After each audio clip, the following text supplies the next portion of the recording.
Hey, Lucas, this is Kelvin. Can you hear me okay? Hi, Kelvin. I can hear you. Calvin, we can hear you. Oh, just a second. It's on my end.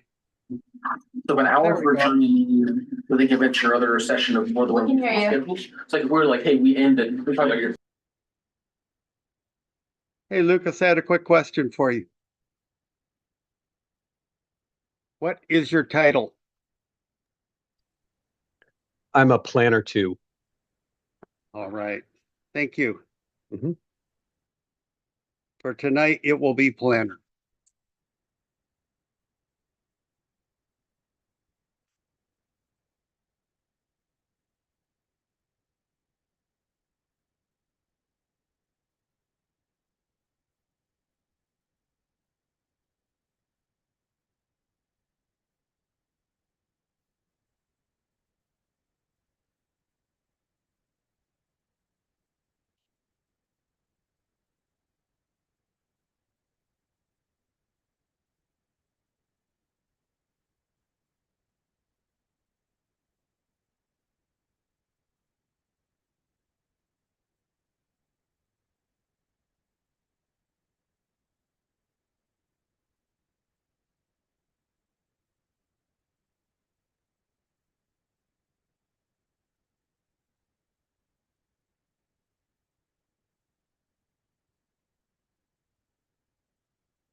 Say they still have something to say. I am going to start the webinar and allow attendees to start entering. It just.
Hey, just before we're ready to start, can you do something for me there, just so make sure I'm going to be attending from home. I had an appointment I had to be at. Um, but Commissioner Greif, could you raise your hand? Commissioner Greif will not be in tonight. Okay. Okay, and then Commissioner Dunn, can you raise your hand? Yep, that's me. Okay, got that. Um, and then Commissioner Van Dalen. Perfect. And who is, oh, okay, I think I see that. I'm getting a little bit of a broad screen small, so that was why I wanted to do that. And I'll make a little note here. To see the panning. I Oh, think Cause he's trying to test if you talk, the Oh, owl will look that way and then Van Dalen will look that way. I was like, why are you calling roll right?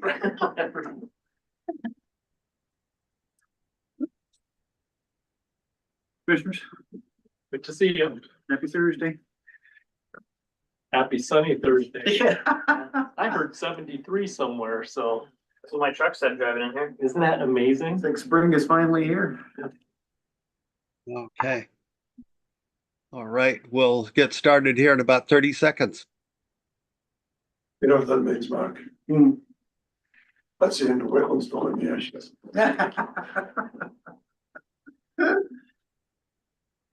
Well, it was a wet spring, right? It's early spring anyway.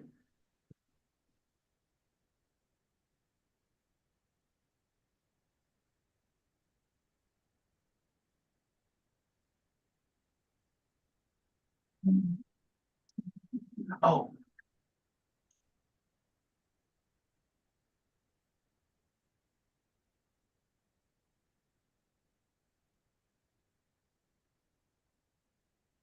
Yes, he's on his way. He's here? He said first. He said he'll be in person. Okay. Okay, we are at 6:01. Good evening. The April 24th, 2025 Whatcom County Planning Commission meeting is called to order. Call your name. Kelvin Barton, that's me. Red Brown, Yeah, Daniel Dunn, Here. Sunita Eisenberg, Here. Jim Hansen.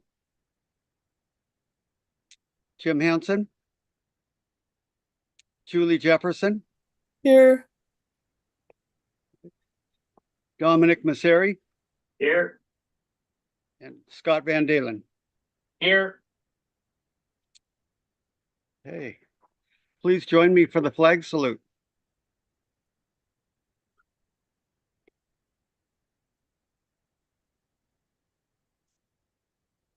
I pledge allegiance to the flag of the United States of America and to the republic for which it stands, one nation, under God, indivisible, with liberty and justice for all.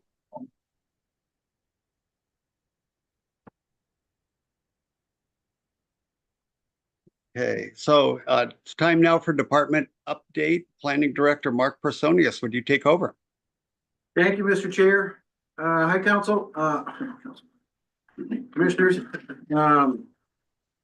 Quick update for you. Council adopted the new home-based business regulations last week. And they also continued their discussions on the countywide planning policies. A couple council members proposed some changes, as well as we received some proposed changes from the Nooksack tribe. So those proposed changes were referred back to the city county planner group. They'll take those back to the cities, discuss, evaluate those, and then come back with recommendations to the council at a future date. So remember, these all have to be agreed upon by all the cities and the counties. So that process is continuing. The draft EIS on the comp plan update will be published next Wednesday, April 30th. We will schedule a public hearing down in council chambers on May 21st. That's a Wednesday night. There's a 30-day comment period on the draft. So people can provide both written comments, and then the public hearing opportunity is also to provide verbal comments as well.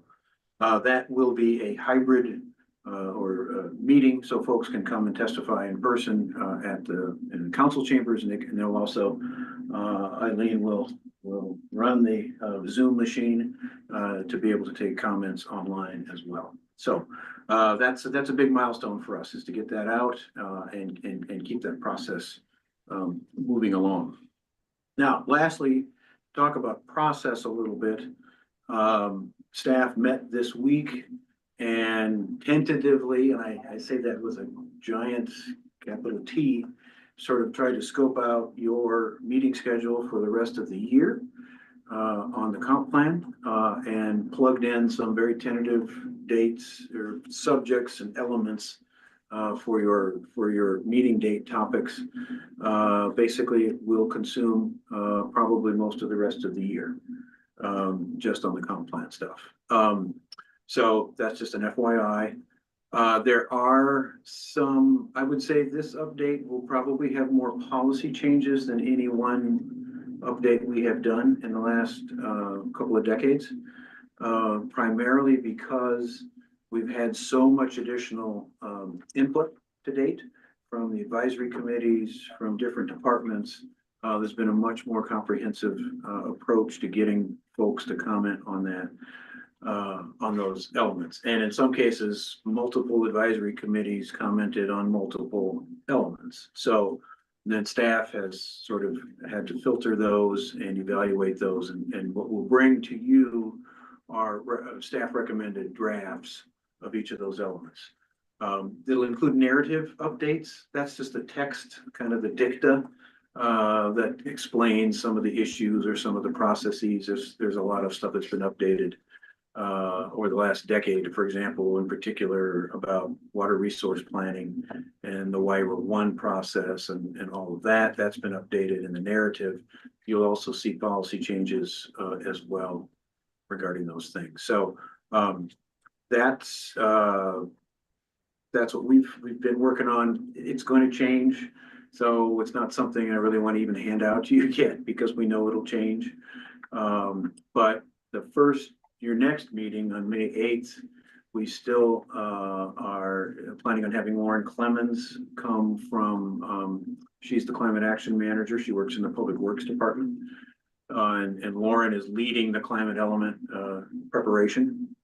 That is a brand new element required by House Bill 1181 a few years ago. So that's all new. It will all be underlined. She is still going through comments from the Climate Impact Advisory Committee on the draft that's been prepared by the consultants and staff. And so once she completes that, we're hopeful that may take some time. So that may not be completely done until a little bit later, in late spring or early summer. But we want to have her come on May 8th and start give you the overview, at least to introduce you to what the requirements of the law is and what we have to do and kind of get you prepped for what's going to come later. Hopefully, possibly by the next meeting in May, we'll be able to dive into that. But we are already going to schedule chapter 1 of the comp plan for you on your May 22nd meeting. That's the introduction. It's going to have the population and employment growth projections and allocations in there that the council approved in the non-binding multi-jurisdictional resolution, as well as just some general growth background information and research for you on how the county is growing. So that will be on May 22nd. So at least we've got the next month plugged in, and then the other elements will roll out as we complete them. We've asked all the advisory committees to complete their comments by last week. And so those are coming in this week, and we're finalizing those and now going back and integrating those into the different elements. So that process is over, and now we're moving into your domain for the next rest of the year. That's what I have to say about that. Question. Yeah. I know that some of the money runs out June 30th, and I think there was a push to get the climate and the tribal chapters done. Made it. There's the HB 1181, which is the climate bill passed by the legislature, required us to address climate in a new element 1, but also in some other elements. And I think the transportation, utilities, I think the environment.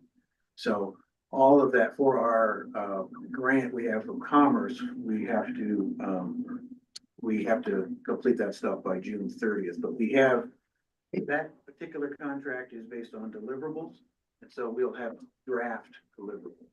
Okay, So the that'll be idea done. is you deliver the draft, you get the money from Commerce, and then that work can still continue. But we don't have to have a drop dead, it's No. completed and finalized by June 30th. That's our hope. Yeah.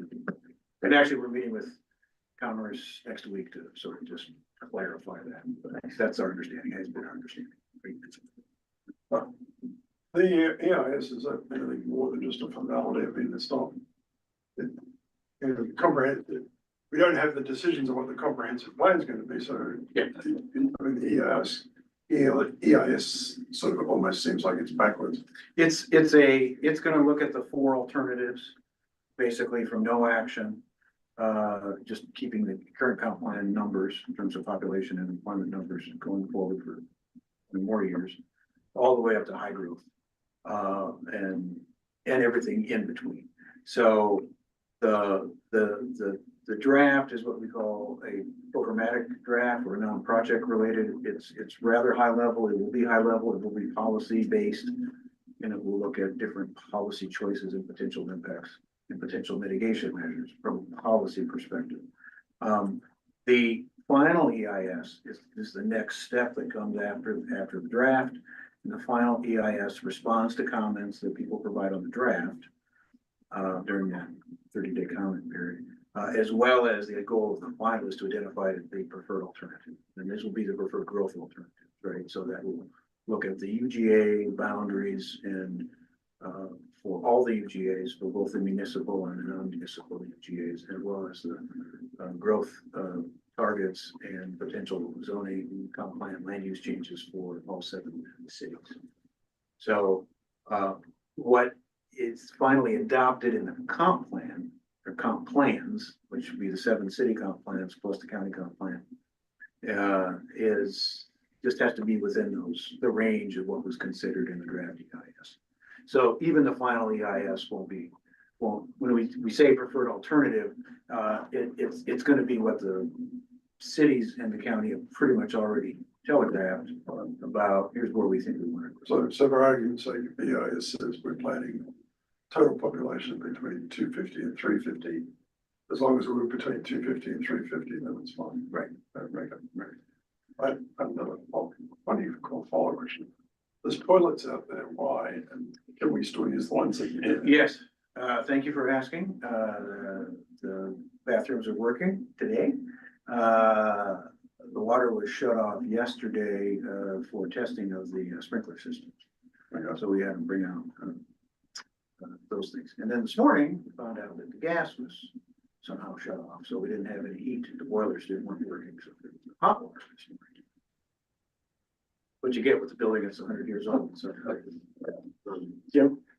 Will they, either the draft EIS or final EIS come to us for approval?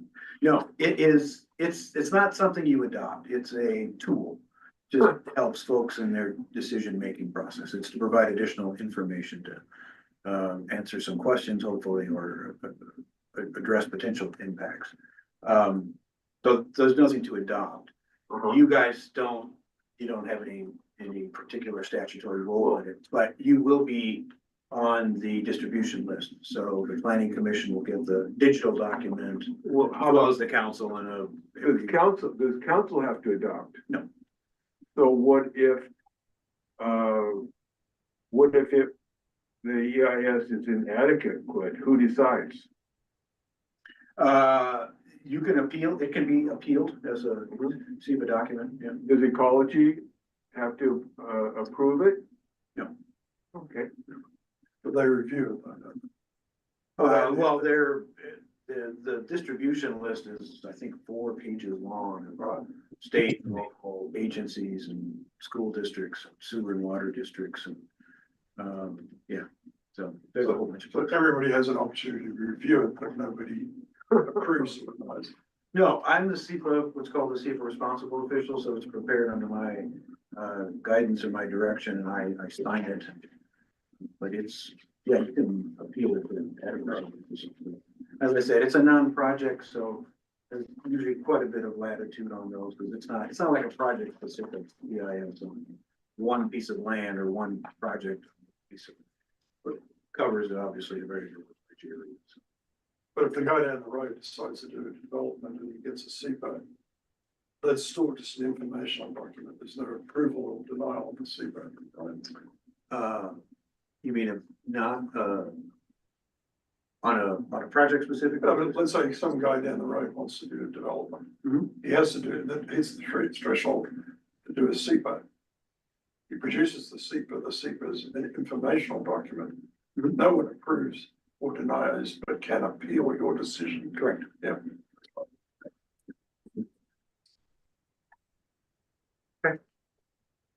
Thank you, Mr. Chair. Right, thank you. Time now is open session for public comment. Planning Commission Coordinator Eileen, would you take over, please? Yes. Welcome to the meeting. This meeting is being broadcast live. The audio is being recorded and will be posted to the county website. As noted on our website, members of the public may watch the meeting or join online or by phone. During the open public comment session, speakers may not speak to items that are scheduled on the agenda for public hearing tonight. We have the public utility code amendments for tonight, so you may not speak on that. If you're participating remotely and wish to speak virtually, raise your hand. We will get to you shortly. You will be given 3 minutes to speak, and after that, I will call time. Anyone in the room wish to speak? Please state your name for the record.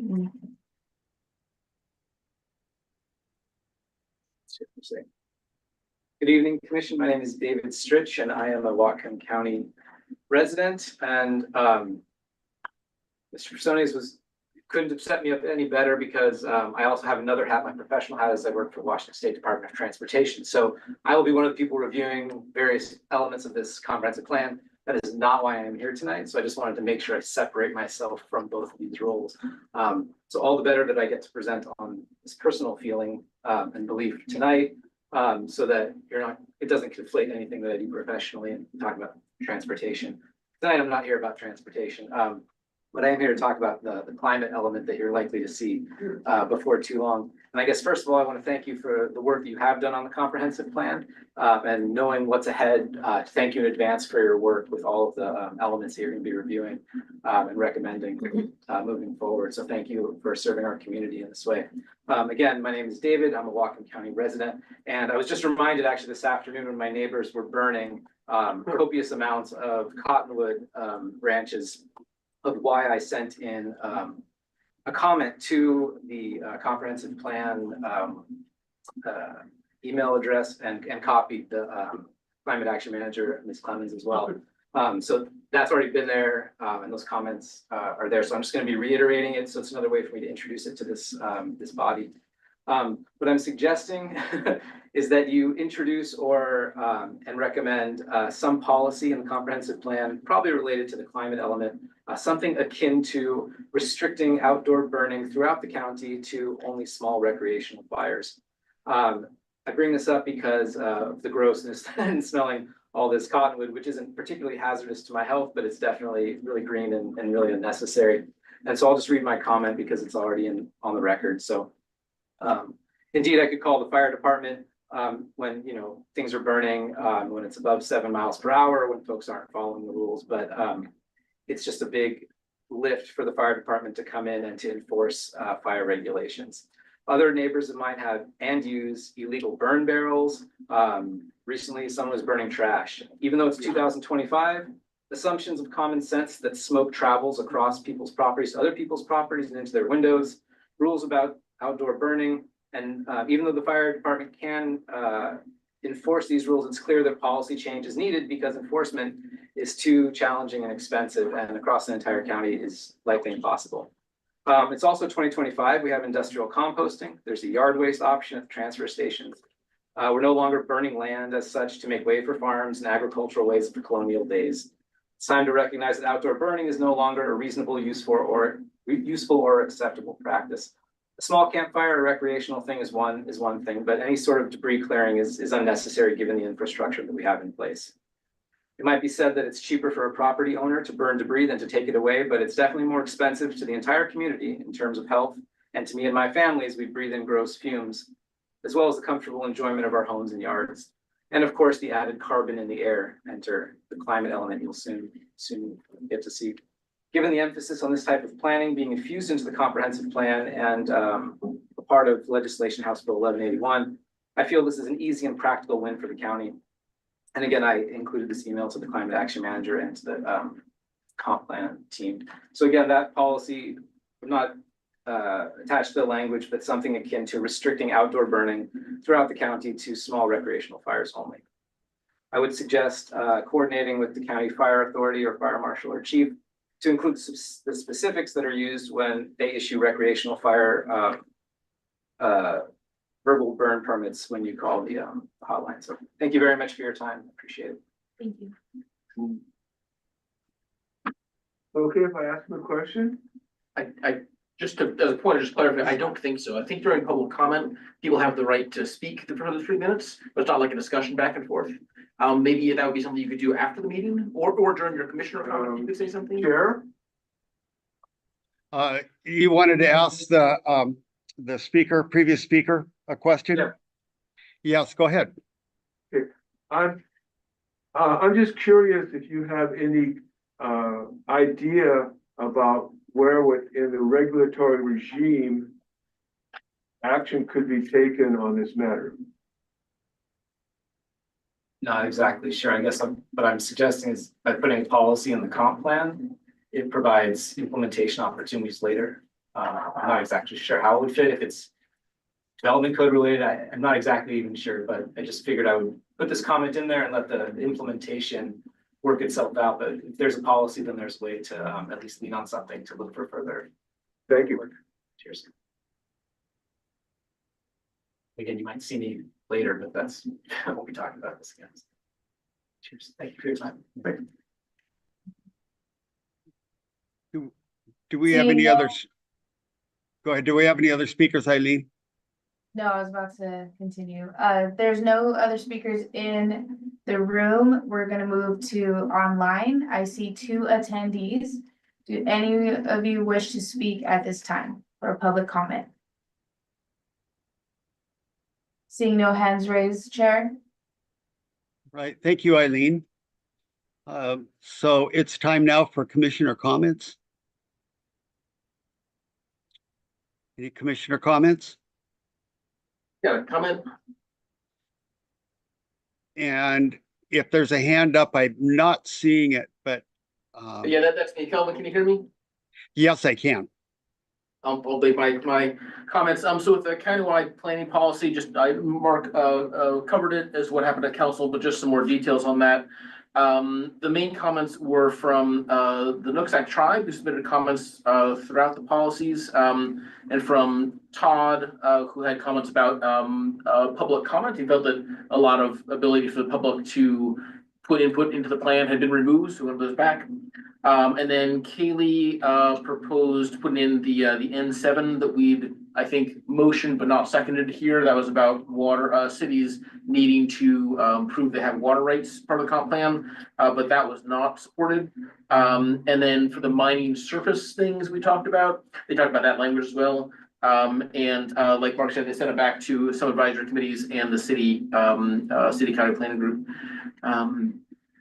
And yeah, it's great to see that happen along, and I'm glad to see that we're moving along comp plan. I think that's been my concern, is that I feel like we're kind of behind the time on that. So eagerly look forward to the draft EIS and then whatever chapter we can get our hands on as soon as we can. It'd be great. Okay, thank you. Any other commissioner comments? And I might miss a hand, correct me if I do, but I'm not seeing any additional commissioner comments. So let's move on to approval of minutes, April 10th, 2025.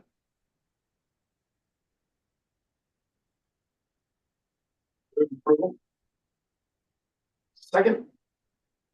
Okay, we have a motion and a second to approve the minutes of April 10th, 2025. Are there any additions or corrections? Seeing none, Eileen, would you call the roll, please? Yes. Hanson, Aye.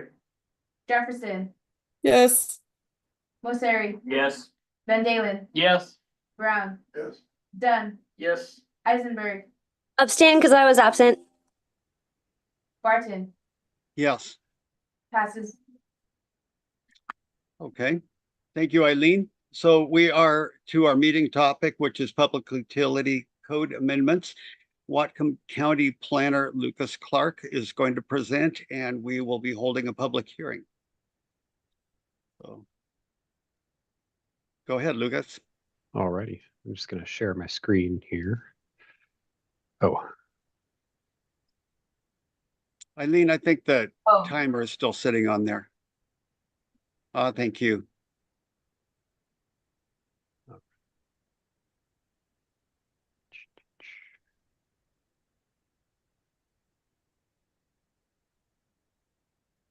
all right, there we go. Are you all seeing my slide up front there? Yep. Great. Second here. Good evening, commissioners. I am Lucas Clark, representing Planning and Development Services this evening. Also on Zoom, I have Brian Heinrich and Eleanor Yuri from PSE to answer questions as well. If you could wait till the end to ask questions, that would be great. For the benefit of the public hearing, I'm going to review some of the previously shared material. The history of this is in 1990, Initiative 490 was placed on the Whatcom County ballot. The initiative limited electrical power transmission to no greater than 115 kilovolt outside of industrial land or where it already existed. Whatcom County residents voted to enact the initiative, prompting the Whatcom County Council to pass Ordinance 1990-124. While the initial 1990 ordinance was codified, it was in fact illegal, as any ordinance proposed by initiative which would repeal a portion of county zoning ordinance is outside the scope of initiative power. Since 1990, the language of this particular code has changed several times. The most significant update was in Ordinance 2004-041, which creates stricter requirements for maximum wattage of transmission lines in addition to voltage requirements. This ordinance, as well as Ordinance 2002-002 and Resolution 2003-051, cite various concerns over transmission lines, in particular the potential health impacts that electromagnetic fields may produce. However, in 2016, the World Health Organization stated, based on a recent in-depth review of the scientific literature, the WHO concludes that current evidence does not confirm the existence of any health consequences from exposure to low-level electromagnetic fields. Recently, PSE has advocated for an increase in maximum voltage requirements in Whatcom County Code. This change would allow for up to 230 kilovolt in electrical transmission lines outside of the industrial zone, aiding PSE in their ability to meet growing electricity demands. The Clean Energy Transformation Act, or CETA, which was passed by Washington State, requires all retail sales of electricity to be greenhouse gas neutral by 2030. Higher voltage power lines will be needed to transport this added electricity to consumers. However, since Whatcom County is the only county in PSE's service area that prohibits 230 kilovolt transmission lines, there is a disincentive for PSE to invest in new energy policies in Whatcom County. It is anticipated that Whatcom County will have a substantial amount of growth in the future. The projected growth, coupled with CETA, will increase demands on electrical infrastructure. Amending the code for higher voltage power lines will incentivize new industrial economic opportunities within Whatcom County, provide needed infrastructure in areas where industry may expand, and ensure adequate energy infrastructure is planned for and can be sited appropriately. It will also allow Whatcom County to utilize state and federal investments in upgrading electrical transmission systems. The proposed code change will require all new electrical infrastructure to go through the conditional use or major project permit process. All conditional use permits will require public notice of public hearing and eventually go before the hearing examiner. Major project permits will require public notice and public hearing and eventually go to the hearing examiner, who will make a recommendation and eventually be decided on by county council. The slide above shows the proposed code, and I just realized that there is an error in what I said, but it's corrected in the next slide. The proposed code will require all new electrical infrastructure between 55 kilovolt and 230 kilovolt to get a conditional use permit or a major project permit. What you see on the screen is some of the conditional use criteria. I'm going to touch on some of the highlights, but I'm not going to read every conditional use criteria. One example is A, will be designed, constructed, and operated and maintained so as to be harmonious and appropriate in appearance with the existing or intended character of the general vicinity, and that such a use will not change the essential service of the same area. Another one is will not be hazardous or disturbing to existing or future neighboring uses. So these are all just the conditional use criteria that we're going through. Another one is will not create excessive additional requirements at public cost for public facilities and service, and will not be detrimental to the economic welfare of the community. Will not result in the destruction, loss, or damage of any natural, scenic, or historic features of major importance. As you can see, the criteria are quite extensive. During the work session, the PC had questions regarding the placement of future 230 kilovolt lines, as well as existing power transmission. While I can't speculate on future placement, I can show you the existing power infrastructure that PDS has mapped. Whatcom County has some existing 500 kilovolt and 230 kilovolt, but is predominantly 115 kilovolt. The 500 kilovolt is in red, was installed pre-1990 before the ordinance was passed prohibiting it by the Bonneville Power Administration and is federally regulated. The 230 kilovolt in orange was also installed pre-1990 and goes to the Intelco site. The blue is the existing 115 kilovolt and is shown predominantly in right-of-ways, although some of it does move through existing urban areas. I take that back. The green is the existing 115 kilovolt transmission line, and then the 55 that goes through the urban areas is the blue. During the work session, the PC also had questions regarding pole style, size, and setback requirements. In this case, I think pictures speak louder than the words. So we have some illustrations of the possible 230 kilovolt structures. This should have been in your packet. They're from the Energize East Side project. They show styles of poles and vegetation management standards. In the event that the amendment is adopted, PSC were to build new 230 kilovolt lines, they would probably use new infrastructure, as it's unlikely the existing 115 kilovolt poles would be sufficient.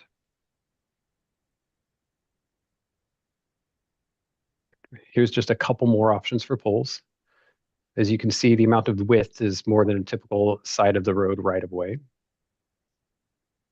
And then a couple more options for poles. And then some more poles. And that's the end of this presentation. Again, I have representatives from PSE here to answer any questions you may have.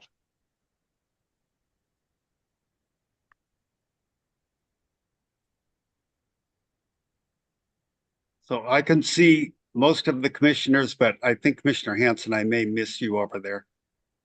But if I miss it, go ahead, Commissioner Hanson. Oh, no, I'm just saying hello. They're very good. When your hand went up, then I could see. I knew where you were at, but I couldn't, just the way it gave a little line across the top here that's not very big tonight. Okay, are there any questions for Lucas? Mr. Brown has his hand up. Sorry, which commissioner? Oh, Commissioner Brown, go ahead. Curious, the 15-foot, this is a question for PSC. The 15-foot limit for vegetation, I'm surprised it's that high. What's the background to that? It's a good question. Good question, yeah. Hi, good evening, Brian Henrich, Puget Sound Energy. So Commissioner Brown, you're asking, I'm sorry, I couldn't quite hear you very well, but I think you're asking about the height of the vegetation management. Yeah, I'm surprised it's as high as 15 feet. I just wanted to know what the logic was. Yeah, I believe that's informed by some national standards around vegetation management as it relates to power lines. And I think what it's trying to do is just maximize the distance so there isn't a conflict between vegetation and the service line. But is that, I guess where I'm going, is that an endorsement of growing vegetation up to 15 feet? And I'm thinking from an agricultural perspective, or is it, that's the maximum height they'll let it go to before they'll start cutting it down? Yeah, I wouldn't interpret it as an endorsement to grow or plant anything underneath the power line, just that is going to be the upper limit. Yeah, because I was saying, I can't remember if it was here or in Canada, but recently I saw some berry farming going on underneath high voltage transmission lines. Yeah, we certainly do see, I mean, in that map that Lucas showed, you'll see that it does go over some productive agricultural land in the county, and there are certainly allowable uses for that sort of thing.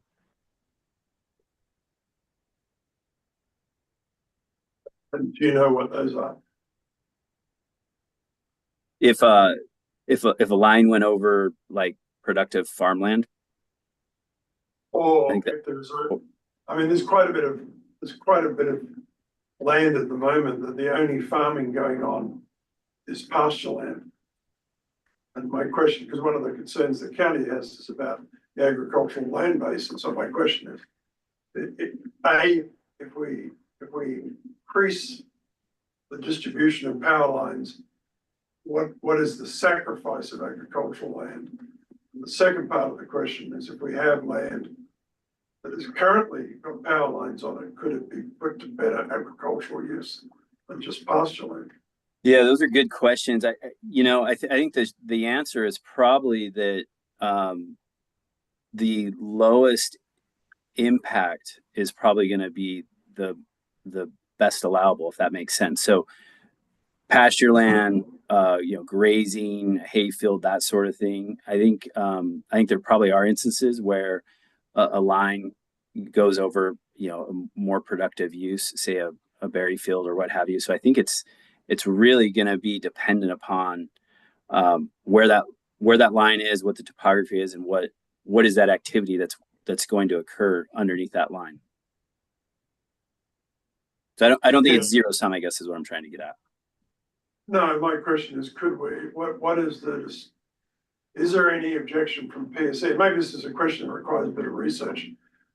But if we were able to enable land that is now pasture land, which is the lowest agricultural return to the community, if we were able to enable that land to be used for other agricultural purposes, whether it's growing corn, whether it's growing berries, or whatever the case may be, it would improve the agricultural land base, the productivity of the agricultural land, and would add to the economy.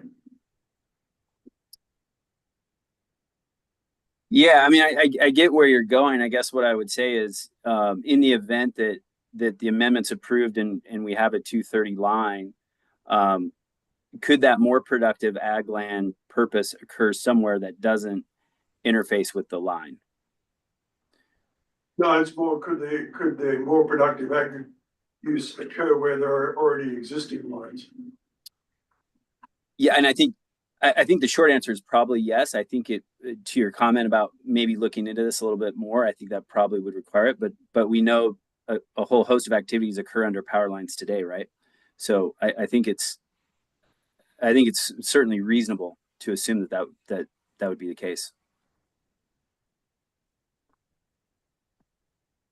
Okay, Commissioner Eisenberg. I'm just curious if anyone on this planning commission or in the public that's listening, or Brian, maybe you're familiar with agrovoltaics. I think that a couple farms in Washington and in Central Oregon got some large grants to do some pilot programs. So I'm just curious if that is something that like Red Brown is mentioning, of just like how to make land activation, if it's able to do regenerable or small substation or microgrids to cut back on power distribution. Yeah, I'm familiar with the concept. I think where my mind sort of reflexively goes is, and maybe Mark wants to speak to this. I believe that it has been docketed to look at solar in ag land as part of planning's work plan. So I think that's where my mind kind of goes when I hear that concept. So I know a little bit about it, but I think that there's a current restriction in Whatcom County on ag and solar land currently. Commissioner Eisenberg. Okay, go ahead, continue. Follow-up question to that then would be, would there be any consideration from council or during the Climate Impact Advisory Committee's feedback from those chapters, part of that ag section, to update that in the climate action plan? So that would help to incentivize and develop the carbon markets, since that could be technically traded if we were to open up the carbon markets. Just out of curiosity, if that's something that anyone has started to explore. Commissioner Eisenberg, this is Mark Bersonius. Yeah, the council docketed, updating, or actually creating new, regulations regarding, solar, or clean energy amendments to our codes, and that included wind energy systems, which we've already updated. And staff is now currently working on the solar regs, and, I know there's a small group, staff has reached out to, of folks that we are coordinating with on looking at those issues. That is in progress. And I think we're also looking at, council docketed us to look at geothermal, kind of addressing geothermal and hydrogen, as clean energy sources. So all that's kind of being done under that docket. Okay, cool. Thank you so much. I really appreciate that opportunity to learn. Is that an area of just key stakeholder engagement, or is that something that an interested participant and community educator could go attend? The staff person who was leading that was Cliff Strong, who actually, this was his last day today. He retired today, so we had a going away party for him. But Lucas is gonna pick that project up, but it's gonna be a long-term project, because right now we're sort of all hands on deck on the comp plan update stuff. But yeah, there will be certainly opportunities down the road for more public engagement on that. Awesome. And those amendments, when they're finally drafted and ready for planning commission review, they will come to this group for your review and recommendation. Awesome. Thank you so much. And Director Personius, is that you again on the raising the hand? No, Commissioner Hanson. Thank you. Okay, want me to speak? Go ahead. Okay, just a question to clarify this, a framework question. Are these right-of-ways owned fee simple by the power company or its subsidiaries? Or in some cases, is there just the right-of-way across somebody else's property owned? Good question. It's the latter. What we typically try and do is seek easements with property owners.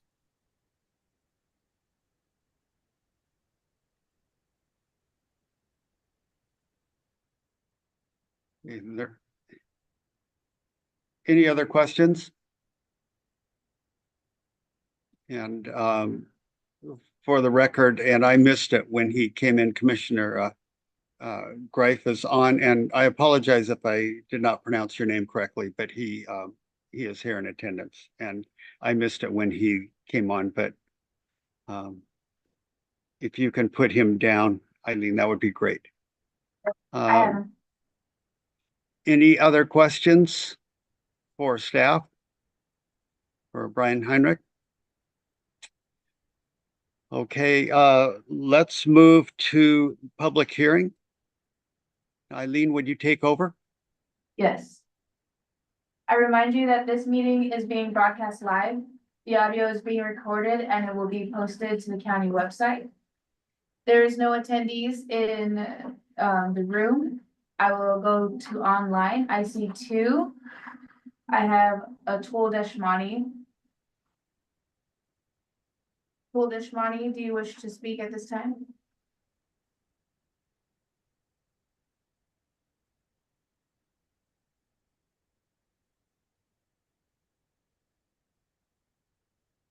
Atul Deshmani? Mute. He is not muted.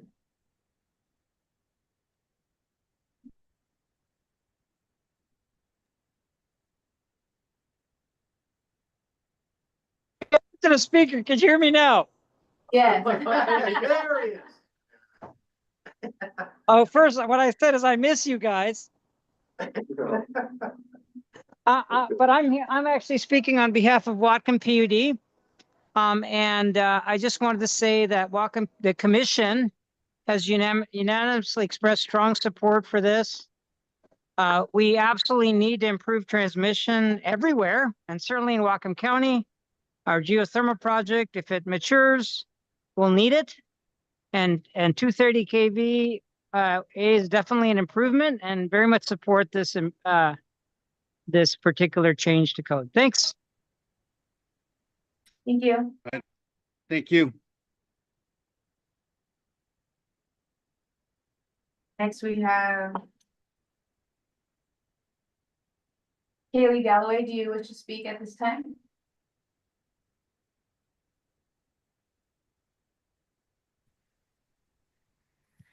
Good evening, members of the Planning Commission. My name is Kaylee Galloway. I serve as a Whatcom County Council member and is a sponsor of this ordinance. I just wanted to thank you all for your time and consideration of this important piece of legislation. Just want to be here to listen and learn from you all and see if you had any questions of me. But overall, just wanted to express my support for this policy effort. I do believe as we contemplate the need to expand our energy capacity here in Whatcom County, investing and upgrading our transmission capacity infrastructure is going to be a super important part of the process. And so I welcome the opportunity to hear from you all. And again, thank you for your consideration. Right, thank you. There are no other attendees in the room or online, Chair. Okay, I'll close the public meeting. We just, sorry, I'll close the public meeting and then Brian Heinrich has his hand up. Okay, so the meeting's closed. Public hearing's closed. Go ahead. Yes. Well, I actually, it probably seems obvious at this point, but I did want to just make a comment for the public record, if that's still possible. Yes. Great. Thank you, Brian Heinrich with Puget Sound Energy. I did just want to thank you, the commission, for the questions, and I did want to express some appreciation for working with Lucas. From a staff perspective, did a great job asking the right questions, timely communication, just really appreciated it. Appreciate your consideration for the amendment. I think this was covered in the memo as well, but it really allows it, if the amendment is approved, that it's going to allow PSE to plan appropriately for the clean energy transition that's currently underway, but also for what we see in the future as a increase in demand for electricity. So I did also just want to say that these types of projects are they're time consuming, they're complex, they take a lot of time, and should the amendment be approved by you and then ultimately the Whatcom County Council, that should a plan to construct a line perfect, there would be robust public engagement process. And so we would absolutely look forward to that and working with you all in the future. Again, thank you for your time. I really appreciate it.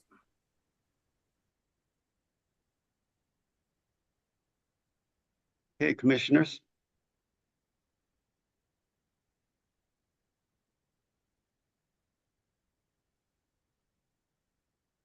Thank you.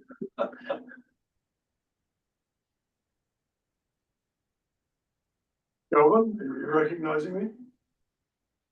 I am missing whoever's got their hand up. I can see some of you, but there's one. Is that Commissioner Hanson?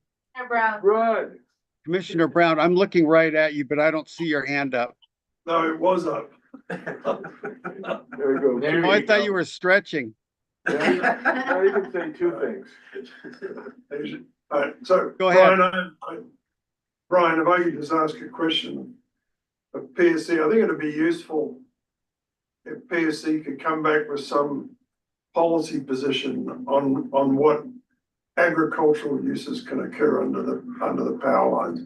I think, for example, I own a piece of property that's got a PUD power line over the top of it. It's not a PSC, it's a PUD. And when I think it through it, I don't know what the language is in that as to what can be grown on there. And I don't know whether it's permissive or not. So I think it'd be useful for us to have some clarity that would be readily accessible to the public as to know what they can do underneath from an agricultural perspective. Yeah, I'd be happy to provide that. I know we do have like I said, I think I said earlier, we have lots of examples where we have uses that occur under transmission lines. It could be that, you know, an orchard maybe is not ideal, but berry farm, raspberries, blueberries are. So yeah, I'd be happy to look and find some examples and provide that to the commission. Yeah, okay, thank you. I'd make a motion to approve the amendments with the findings and facts. I'll second it. We have a motion to approve the code with the finding of facts, the amendment and the code. And we have a second, and Commissioner Bryce, go ahead. Hey, sorry I'm not able to be there in person tonight. Question for staff, to make sure I'm reading the language correctly. In the amendment, it states that basically between 55 kV and 230 would require a CUP unless it hits major project permit status. But then it says unless already permitted or in an industrial area. My reading of that, I assumed already permitted meant if it was already permitted for 230 or higher than, 115. But the staff note makes it sound that if it was permitted for 115, it would automatically be able to be replaced and go up to 230 without a CUP. So looking for clarity on that. No, if it was permitted for 115, it would be allowable. We're trying to make it so that maintenance for the 115 is allowable. But if it moved up to 230 from 115, that would be a new CUP. So that would be new electrical infrastructure. Okay, that addresses my concern. Thanks.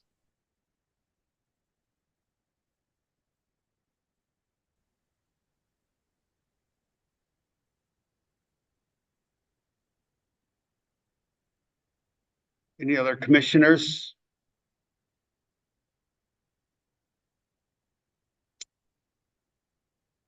Any other commissioners wish to speak? Okay. Seeing that no one else, commissioners wish to speak, Eileen, would you call the roll, please? Yes. Jefferson, Yes. Bossari, Yes. Van Dalen, Yes. Brown, Yes. Dunn, Yes. Eisenberg, Yes. Greif, Yes. Hanson, Yes. Barton, Yes. passes. Okay. All right, let's move on to unfinished business. Is there any unfinished business? I think at the last meeting, Rhoda made a comment or a question about how we adjourn meetings. Or do we feel like we wrapped that conversation up? Do you want to talk more about that? Sure, go ahead. I thought the conclusion was we would put it to a vote. If that's the conclusion, I don't have any further comments. Okay. That was settled in? That's the way I remember it. But, Okay, cool. Sounds good. That's it. Good.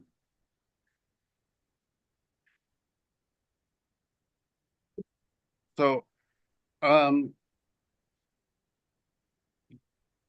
we can put it to a vote. The comment was said, and it's an accurate one, that it's a proper way to close a meeting as a move to adjourn and a roll call. But under Robert's Rules of Order, it also can be when the chair calls, generally 3 times. Is there any other new business? And Commissioner Brown, I caught you because I think I only said it twice and I cut you off. But that it's a 3-time question, and if there's no response to it, then we can adjourn that way. I do not care either one, which one we use, and I don't care if we use both of them, depending on how we're doing at the meeting. So go ahead, Commissioner. Go ahead, Commissioner Brown. Yeah, I mean, my preference is to call it for a vote, and primarily because every sort of formal body I've ever been involved in does it that way, and the council does it that way. And this is a formal statutory body. But the other reason is it provides an opportunity for those who are less confident to be more assertive at their approval or disapproval of ending the meeting. So it requires an action from every member of the commission to conclude the meeting, and that's, I think it's more of a level playing field, I guess is what I would say. And you guys talked about it last meeting and came to agreement. But my understanding is the conclusion of the last meeting is we follow the procedure of asking for a motion to conclude the meeting and then putting it to a vote. So. Okay. Then maybe just to wrap up that conversation, I'll make a motion that we conclude our meetings with a vote. And if somebody seconds it, we can talk about it. If it passes, great. If it doesn't, that's okay too. I think we already voted on the last time, did we? That's what that's, did you vote on it? Like, I don't think we No, voted there was on no it. vote on it. To have that be a ongoing policy. it would have been in the minutes. It would have been in the minutes. Someone just motioned to adjourn. So I motioned to, that's our formal way of ending a meeting. If anybody would. I'll second the motion. Okay. I will speak neither for nor against. And I see your hand, Commissioner Masseri. I'll get to you in a moment. I know that when we've had these meetings go to 11 and midnight, that we it's obvious it's ready to adjourn. And I would not like one more vote, but go ahead, Commissioner Masseri. If we make this vote, is this an amendment to our business rules or? It technically would be, which means that it would have to, someone would have had to have said, per the business rules, that you would like to make an amendment and you would have a meeting next time. Or just we're following Robert's rules. Well, but it's, as I showed you. Yeah, it does though. It shows that there is the option, as Kelvin said. But I'm not saying that we shouldn't do it this way if everyone wants to do it. I just, procedurally, if we just make this motion, but it doesn't go into our business rules, I'm not sure we actually did anything. Commissioner Brown. I mean, my recollection of Roberts is the default, this is the default. Unless the meeting has a set meeting time of, let's say, 1 hour. And then there's one caveat past that says if there's a standard agenda that we go, if we have a standard agenda that we have in our meetings and we go through that, at the end, the chair can call if anyone has any more comments. And if there is no response, then they can close it. And to that, I would say every council meeting and other organizations I've been in also has a standard agenda. But to be fair, you did state that the council uses a different way of parliamentary rules of law. Yeah, in this part, it's technical. Yeah. So I can read this one. It says, when it appears that there is no further business in a meeting of an ordinary local society, and that would probably pretty broad title, that normally goes through a complete order of business at each regular meeting, the chair, instead of waiting or calling for a motion to adjourn, can ask, is there any further business? If there's no response, the chair can then say, since there's no further business, the meeting is adjourned. I usually say it 3 times. The night where Commissioner Brown was putting his question or his motion together or his discussion, I only called it a couple times. That I would like to see it stay this way. That does not preclude someone from making a motion to adjourn the meeting. That's my opinion. Point of order.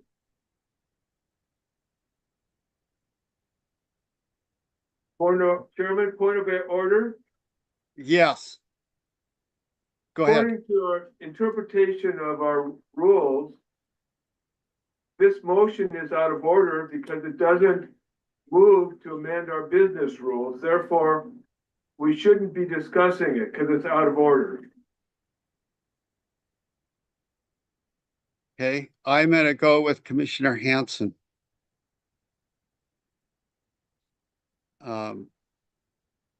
If you want to make it, a motion to amend the business rules, I'm open to that. It's only my preference, but I would like it to leave it the way we are for now for a few meetings and see how it goes, just how we have been doing it.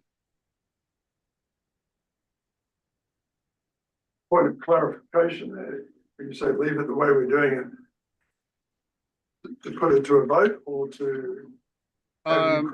Well, Commissioner Hanson made a point that the motion didn't contain that it was an amendment to the business rules. And he's correct, and the motion can be remade if someone would like to, or we can continue the way we are for a while and see what we think. Commissioner Greff. It sounds like my understanding is the current way we're doing things is that someone can either make a motion to adjourn or the chair can ask 3 times, and either of those are acceptable under Roberts, which is our underlying rule.